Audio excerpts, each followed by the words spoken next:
Hey guys, welcome to my channel and how Medusa teaches us to love ourselves. So if you're not familiar, look up the legend of Medusa so you get a gist of the story. But just from kind of 30,000 foot, Medusa was this beautiful, wonderful goddess who was assaulted in the temple of Athena by Poseidon, and she was cursed by the goddess Athena, who I think was, if I remember correctly, Athena was really envious of her, and she was turned into this monster, the Gorgon, that could turn men to stone. And Perseus, who was the demigod, he was like the half son of Zeus, came along and got her head and went to save some city. So that's the gist. But I would like to offer you a different perspective on Medusa because it's really helped me to heal from very difficult experiences in my childhood.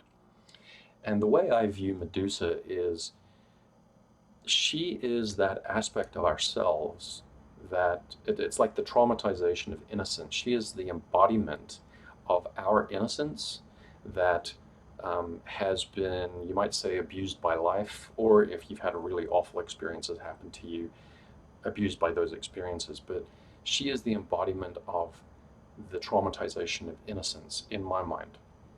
And she also serves as a warning. Okay, she serves as a warning that we are going to stay in this state, okay, of fight or flight, of the reptile brain, if you will. We're going to stay there unless we find a way out. And I have found a way out, and I'm going to talk about that in subsequent videos. Now, what Medusa's known for is turning men to stone, which I think there are a lot of metaphors here.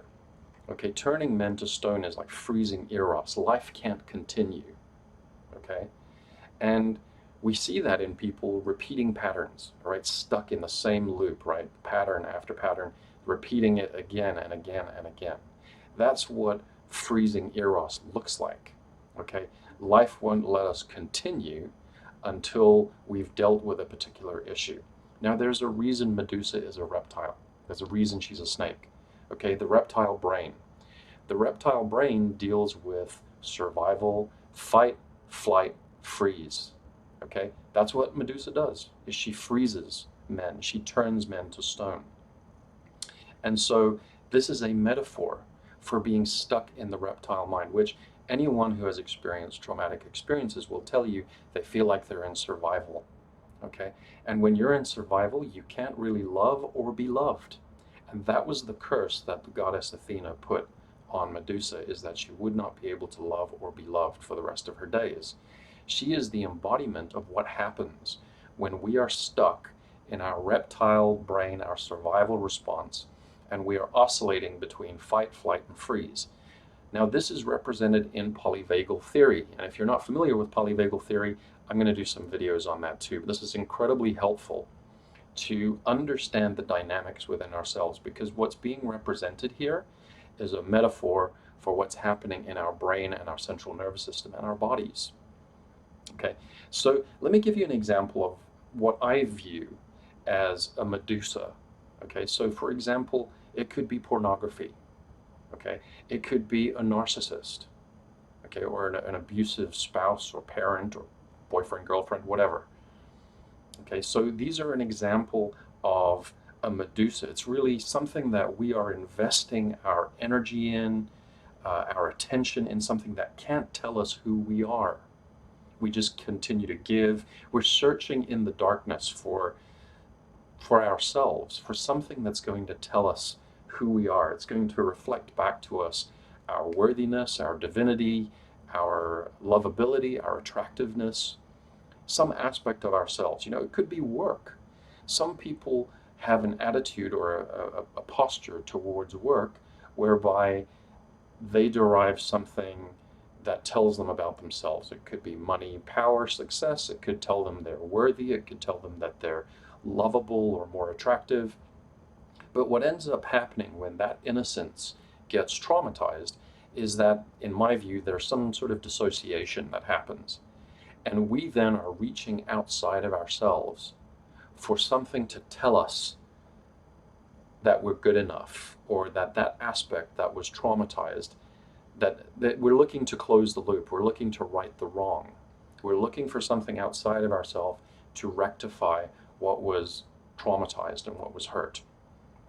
Now, what ends up happening with Medusa is that it's like an energy extraction. We keep giving energy to it more and more and more, and we're stuck in this loop because Eros is frozen. So we keep on giving more energy, giving more attention, to the point that we are depleted, our adrenals are shot. It's to the detriment of everything else in our life. And that's the curse of Medusa, is that she's not going to either love or be loved, which is something that all of us, I think, are deeply craving. But when we're stuck, we don't know how to get out of it. Okay, you might hear people who keep on telling their story of trauma again and again and again, and they use it like a weapon. Okay, and I'm not making them wrong. I mean, I've been there. I know what it's like to be stuck in a story. But you can hear it and you can tell. And there's a freeze. You don't really know what to say, what to do, because it's almost like they're invested in staying where they are, but they're stuck. Okay, they can't find the way out. Now, polyvagal theory talks about social engagement system as being where our central nervous system is calm, it's regulated, and we're really dealing more with oxytocin. Okay, and this is where we are able to move beyond the reptile brain and in our neocortex and mammalian brain, and we're able to get on with our lives. So all of us are naturally trying to get back there because that's where homeostasis is for us. Okay, but what polyvagal theory talks about is that what ends up happening is we end up oscillating between fight or flight and shutdown. We might be in fight or flight for a while and really amped up and what have you, but then we just crash, or our adrenals give out and we freeze. This, by the way, is a representation of the codependent dance, or the anxious attachment and the avoidant attachment, right? So the avoidant attachment is in fight or flight, and the anxious is shut down. So this dance that the codependent dance is going on is an attempt by each party to try and find their way back to social engagement. But they don't know how to do it, and so what ends up happening, they end up triggering each other and they end up going back to shutdown, then trying to run away, and then going back to shutdown, and the other ones, so it just goes in a never-ending loop. So what I saw in the legend of Medusa is actually a really fabulous kind of sermon, if you will, about self-love, as well as a warning. Okay, our lives are doomed to stay in these loops and patterns unless and until we find the path back to love. And I found it really interesting in the legend as it was portrayed. I mean, I was watching Clash of the Titans or something, and Perseus has this shield and a sword, and he goes into the wherever the temple was where Medusa was, and he's told, don't look at her, don't look at her, hold your shield up and look at the reflection. And it occurred to me that in doing that he sees himself. And this was profound for me, because that's the difference. That's where the healing begins. That's where you start moving out of that traumatic place, because how we were seen by whatever happened to us is not who we are, but it's so damaging and so painful that we end up looking outside of ourselves for something that tells us we're not that we're more than that. But holding up the shield and looking at our reflection and seeing ourselves, seeing our divinity, our lovability, our attractiveness, our worthiness, whatever it is, pick your poison, okay, fill in the blank. That's what it is incumbent upon us to see in our own shield as we stop looking at Medusa directly and we look in our shield and we look at ourselves. This is about seeing yourself. This is about self-love. That's what the legend of Medusa, in my view, is teaching us.